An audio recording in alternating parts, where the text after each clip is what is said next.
Do si duhet ta shohim këtë bindjen mekanike dhe bindjen të jetësore.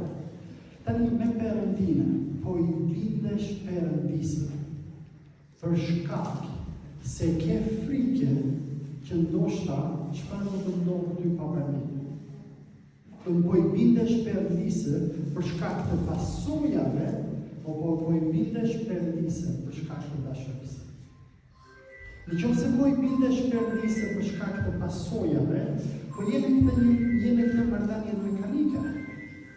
Edhe kjo është arsyeja pse nuk po shef fluta, kjo është arsyeja pse jeta jote s'po ndryshon, kjo është arsyeja pse je bërë më I bezdisur me veten edhe me të tjerin, për shkak se e sheh Perëndinë si një qëllim për të përfituar diçka.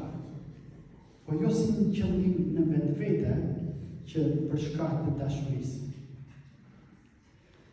Kështu që është e rëndësishme kjo, se këtë që Jezusi po thotë, nuk është opinioni I Jezusit, po është e vërteta. Jezusi do të qofse që ndroni tek unë, edhe unë në ju do të jepni frutë.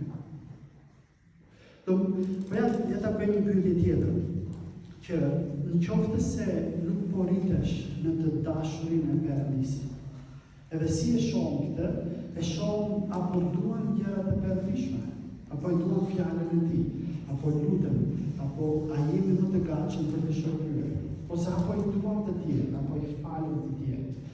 A jemi të gatshëm që të sakrifikojmë duke bërë atë që na kërkohet, edhe atëherë ku nuk jemi dakord, po e bëjmë për shkak të Perëndisë.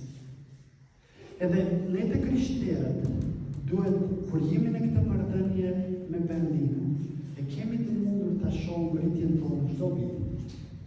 Se nuk është që ne shkojmë në një stac edhe arrim atje edhe nuk lëvizim.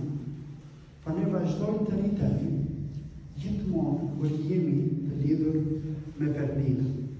Kështu që ajo që kemi parë deri tani është kjo, që është rritja shpirtërore, është një fakt.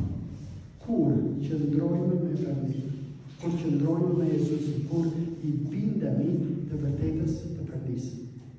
Edhe është kjo, pastaj ajo që folëm tani nga fundi, është marrëdhënia. A kemi një marrëdhënie vitale, jetëdhënëse, apo organike?